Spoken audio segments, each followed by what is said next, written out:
በላብ ሆነ እኮ አቤል ማለት ነው። ላቡን መጥረግ ጀመረ። ወይኔ አቤል ሻዬ፣ ለዚች ልብህ ነው እንዴ? ለዚች ልብህ ነው። ዛሬ እንግዲህ የሩታ ወንድሞች የእውነት ይመቻችሁ። በቃ እውነትም ወንድም መከታ ነው፣ ወንድም ጋሻ ነው። ይመቻችሁ። የእውነቴን ነው። በፊትም ሴትነቷን እኮ አይተው ነው ብቻዋን መሆኗን ያችን ነብርን ሴትነቷን አይተው ነው። እና ዛሬ አብርሽን ካላሳየህን ሞተን እንገኛለን፣ አብርሽን አገናኘን በማለት ኩሪፍቱ ድረስ እንግዲህ አቡሽና ኖቤል ሽጉጥ ይዘው ሄደው እንግዲህ አቤልን አግኝተውት ነበር። አቤል በጊዜው ሲያገኛቸው እነሱ እንዳሉ አያውቁም። የጠራቸውም ናቲ ነው። በዛ አጋጣሚ እንግዲህ አለመግባባት ተፈጥሮ አብርሽን ካላገኘን እናንተ ባለጌዎች፣ አንድ ባለትዳር የሆንን ወንድ ከአንድ ሴት ጋር ይዛችሁ በየኩሪፍቱ የምትዞሩ ባለጌዎች ናችሁ። ዛሬ አብርሽን ካላሳየህን እዚህ ግንባርህን ብለን ደፍተንህ እንሄዳለን።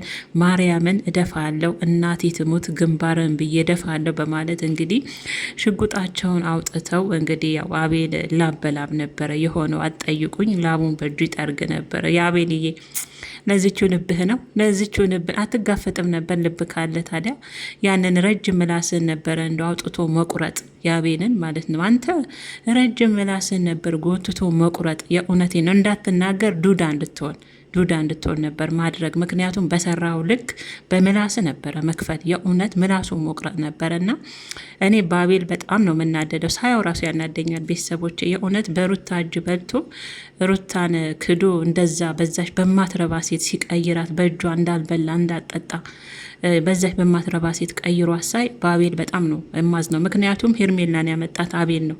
ሲያግዝም ፍቅሯን ተቀበላት እያለ ሲያጨበጭብ የነበረው ዋና ተዋናይ እሱ ስለሆነ ማለት ነው። እና ዛሬ እንግዲህ ያው አቡሽና ኖቤል እንግዲህ አፋጠው ይዘውት ነበረ። ተንቀጠቀጠ አይገልጸውም። ላብ በላብ ሆነ። አቀባብላችሁታል እኮ እንዳትሳሳቱ። እሺ አብርሽ ያለበትን አሳያችኋለሁ። መጀመሪያ ግን አብርሽ ጋር ደውዬ ላረጋግጥ። የምትሄዱት እኮ ለሰላም አይደለም፣ ሽጉጥ ይዛችኋል። መጀመሪያ ልጠይቀው አንድ ቀን ስጡኝ በማለት ልመና ጀመረ። የሩታ ወንድሞች ደግሞ በፍጹም 2 ሰዓት ነው ምንሰጥ፣ ከደወልክለት እንደውም እኛ መኖራችንን ካወቀ ላይመጣ ስለማይችል ቦታው ላይ ያለበት ድረስ ውሰደን፣ ለአንድ ጉዳይ ነው ምንፈልገው በማለት አፋጠው ይዘውት ነበረ።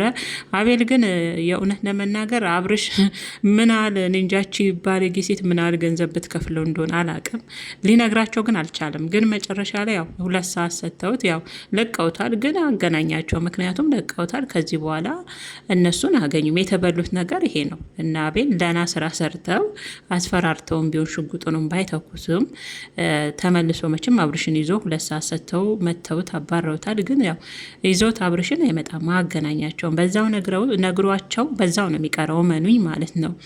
እና በነገራችን ላይ ግን ማለት ነው ኖቤል አንዳንድ የምትናገረው ንግግር ጥሩ ስራ ሰራለሁ ብለ ወንጀል እንዳትገባ ነው የምፈራው። ምክንያቱም ህግ ባለበት ሀገር ሲባል ህጉ በእኔ እጅ ነው እኔ ገዘዋለሁ የሚል ቃል ያው ለዚህ ላይ ብላችሁ በኋላ ያልሆነ ወንጀል ውስጥ እንዳትገቡ ነው የምፈራው። ያለው ሀገር ውስጥ መሆኑን አትርሳ።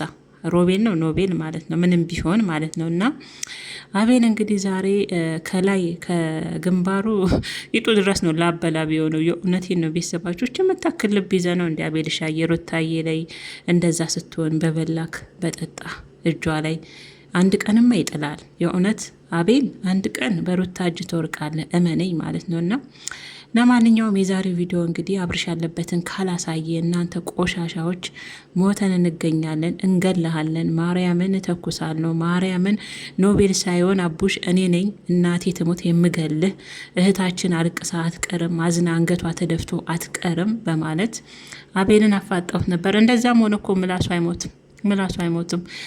የእህታችሁ ችግር ነው አለ። የእህታችሁ ችግር ነው። አብርሽ የማይፈለግበት ቦታ ስለሆነ ነው። ልጁ የማይፈለግበት ቦታ እንዲቀመጥ እንዲፈለጋችሁት አለ።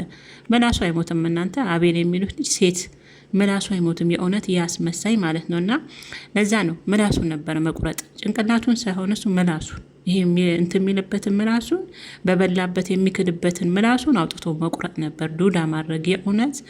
እና የዛሬው ቪዲዮ እንግዲህ ይሄ ነው ቤተሰቦች። ያው ለቀውታል። አያገናኛቸውም። መኑኝ በዛው ነው የሚጠፋው፣ በዛው ነው የሚቀረው አብርሽን ይዞ ማለት ነው። እና 2 ሰዓት ሰጥተውት እንግዲህ ለቀውት ሄዷል። ይሄ ይመለሳል ብሎ ማሰብ ይከብዳል፣ ያውም ከእጃቸው ወጥተው ማለት ነው። ግን እኔ እንደው የወንድ ትንሽ የለውም አንዳንዴ። የእውነት የሩታ ወንድሞች ይመቻችሁ እናቴ። ትንሽም ቢሆን አንበጫብጫችሁታል። የት አባቱ